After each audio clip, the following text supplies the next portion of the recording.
Hey everyone, so today we're jumping into a design trend that's really about so much more than just how a room looks. It's about how it makes you feel. We're talking all about the rise of warm minimalism, and this deeply human element, it's bringing back into our homes. So, let me start by asking you a question. We've all heard that classic phrase, right? Less is more. For decades, that's been the mantra of modern design. But as our homes have become more and more important to us, you kind of have to wonder, is that super clean, sparse look missing something? Something really essential? And, that's the exact question that has so many people rethinking what minimalism is all about.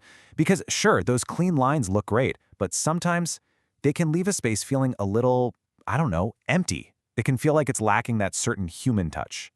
To really get where this whole trend is going, we first have to understand where it came from. So, let's take a quick look at the original formula for classic minimalism.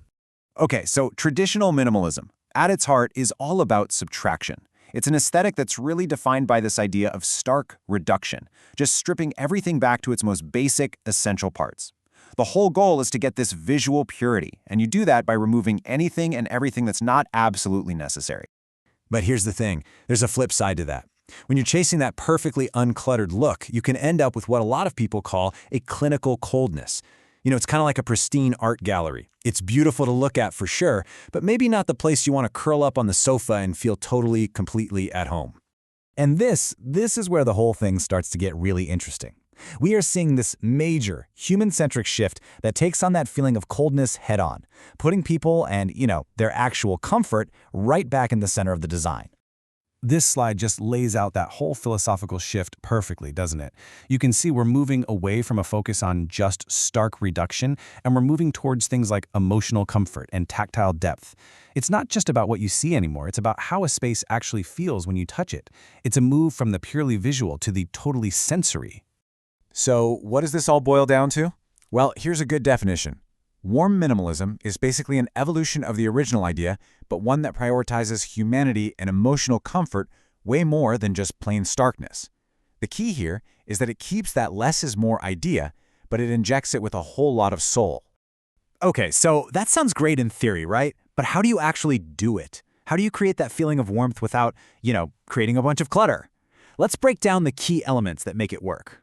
First things first, color. Warm minimalism totally steps away from those harsh, gallery-style bright whites. Instead, it really leans into this earthy, grounded color palette. So you're thinking warm creams, soft beiges, that rich terracotta color, and really gentle grays. These are colors you'd find in nature, and they just instantly make a room feel way more serene and inviting. Next up, and this is so important, are the materials.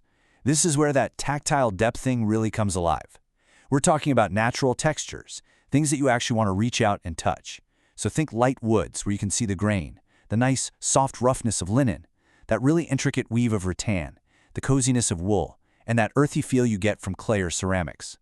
These materials basically invite you to interact with your space. And finally, let's talk about shapes. So where traditional minimalism really loves those rigid, geometric, perfect lines, warm minimalism is all about softening everything up. We're talking curved sofas, tables with rounded edges, and asymmetrical, more organic forms. And it also really celebrates the beauty of things that aren't perfect, like handmade objects that have that little bit of character. That's what adds that really distinctly human touch. So as we start to wrap this up, it's really important to get that this is so much more than just a decorating style. It actually represents a much deeper, kind of philosophical shift in how we want to live inside our most personal spaces. And really, it all comes down to this idea of prioritizing humanity. This is all about designing spaces that actually support us emotionally. Spaces that feel really good to live in, not just to look at. It's about creating a home that is a true, genuine refuge for you. The big takeaway here isn't that you have to go out and completely redecorate your entire house. Not at all. It's more about just thinking a little differently about your space. And so that leaves us with a really simple but I think pretty powerful question. As you look around your own home, what's maybe one small change you could make to help your space feel just a little more human?